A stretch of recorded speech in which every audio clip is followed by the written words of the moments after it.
Good morning. It's Waypoints. Glad you're here. Start of a week, Monday morning. Glad you stopped by.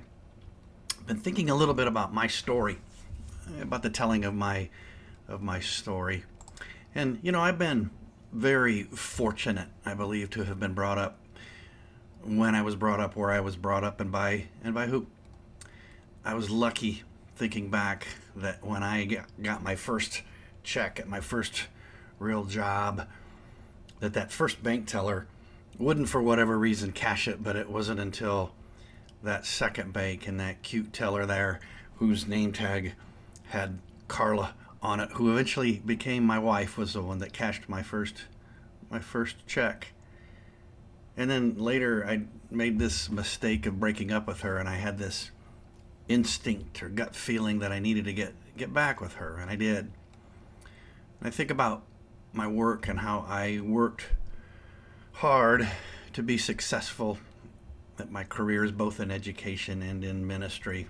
And I had this inner strength that helped me persist at my work, helped me persist in my role as dad and husband and within my relationships. And I've really had unbelievable good things happen within me and my experiences here, including an incredible family, friends, and career, and a church life.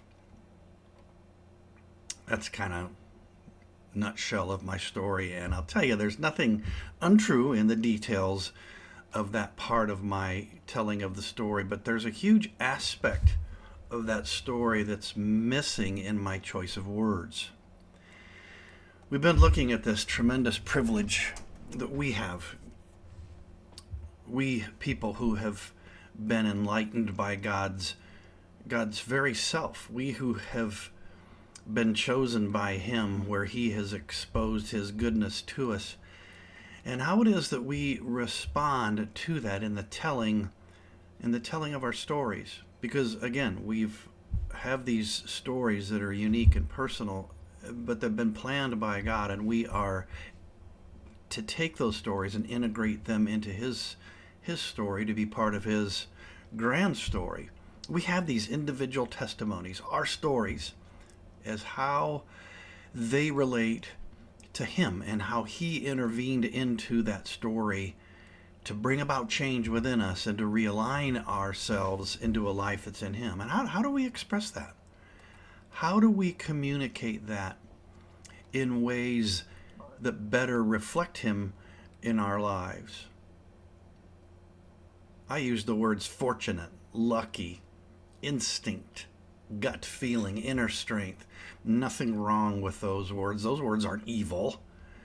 But is that really what is at the core of my life experience and how I tell about that life experience? Fortunate or lucky? No.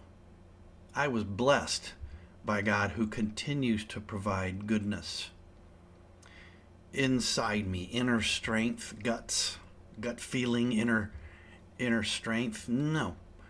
What's there is His literal presence. His Spirit resides within me. He's taken up His dwelling in me to guide and to lead. Even words like unbelievable and incredible, those words carry with them the notion that what is really isn't believable, or it does not have any credibility, yet they do, and He does. He's believable. In fact, we're called to do just that. Believe. Matthew, in the 12th chapter, records Jesus talking about our words. And he uses the illustration of a tree. Trees are known by their fruits. He's getting at this truth that people are known by their words. For by your words you will be justified, and by your words you will be condemned, he says. God knows our hearts, and He knows our words are important. They're important to Him. Words will be a basis for judgment because words reveal who we really are.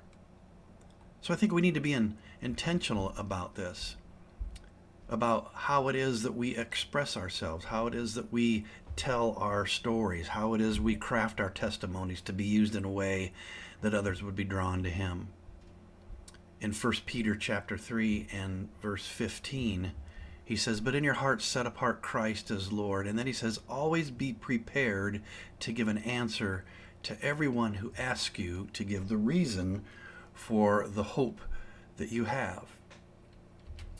I believe we need to be intentional with our words, especially when they reveal our real life, our real self, and the goodness of God that is within those lives. So I encourage you and challenge you to take some time to think about the words you use, to think about the way you tell your story. Do they bring light to God and the goodness that he has given you? It takes practice. We need to be intentional and deliberate about how we tell our stories. See you next time.